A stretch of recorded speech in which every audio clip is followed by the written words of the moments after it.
जरा सोचिए, एक ऐसी इमारत जो सिर्फ पत्थर और गारे से नहीं बनी, बल्कि साम्राज्यों के बनने बिगड़ने, क्रांतियों की गूंज और एक पूरे राष्ट्र की आत्मा से बनी हो।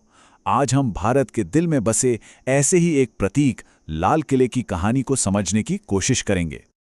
पर सोचने वाली बात तो यह है कि आखिर कैसे कोई ईंट पत्थर की बनी इमारत वक्त की सीमाओं को लांघकर किसी देश की पहचान बन जाती है।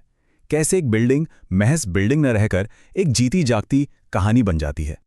इस सवाल का सबसे ताकतवर जवाब हमारी आंखों के सामने दिल्ली में खड़ा है, लाल किला। ये सिर्फ एक किला नहीं है, बल्कि कह सकते हैं कि ये इतिहास की वो किताब है जिसके पन्नों पर मुगल सल्तनत की शानो शौकत से लेकर भारत की आज़ादी की लड़ाई तक सब कुछ लिखा हुआ है। तो इस शानदार कहानी की जड़ें कहाँ हैं? इसकी शुरुआत कहाँ से होती है? इसके लिए हमें समय में पीछे जाना होगा, 17वीं सदी में। ये वो दौर था जब मुगल सम्राट शाहजहां का राज था। वही शाहजहां जिनकी पहचान ही उनकी बनाई बेमिसाल इमारतों से थी।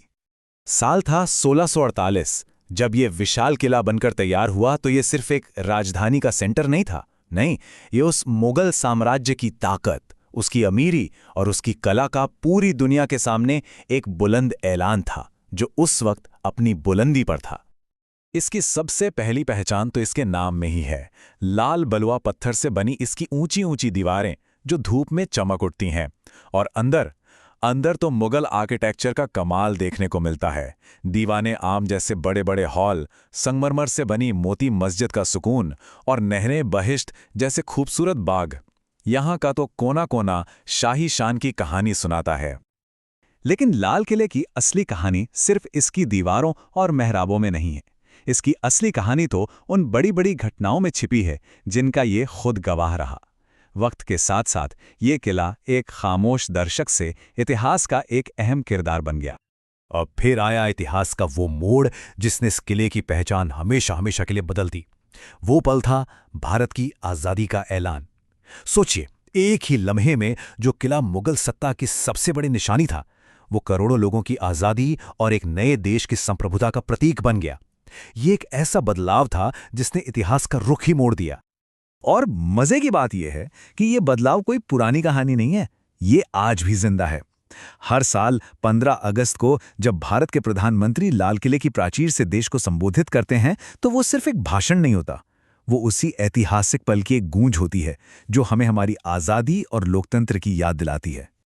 इसीलिए लाल किला सिर्फ एक हिस्टोरिकल मॉन्यूमेंट या एक पुरानी इमारत नहीं है, ये एक जीती जागती पहचान है। एक ऐसी जगह जहां हमारा अतीत और हमारा आज एक साथ धड़कते हैं और जो हम सबको हमारी जड़ों की याद दिलाता है। तो आखिर में सार क्या है? सार यही है कि ये किला सिर्फ एक ढांचा नहीं है। जैसा कि कहा गया है, ये भारतीय इतिहास और संस्कृति की पहचान है। बस ये एक लाइन इस किले की पूरी अहमियत को अपने आप में समेट लेती है। ये बात सोचने पर मजबूर करती है ना, कि दुनिया भर में और कौन सी ऐसी इमारतें होंगी जो सिर्फ ईंट पत्थर की नहीं हैं, बल्कि अपने देश की पूरी कहानी कहती हैं, अपनी खामोशी में सदियों का इतिहास लिए खड़ी हैं।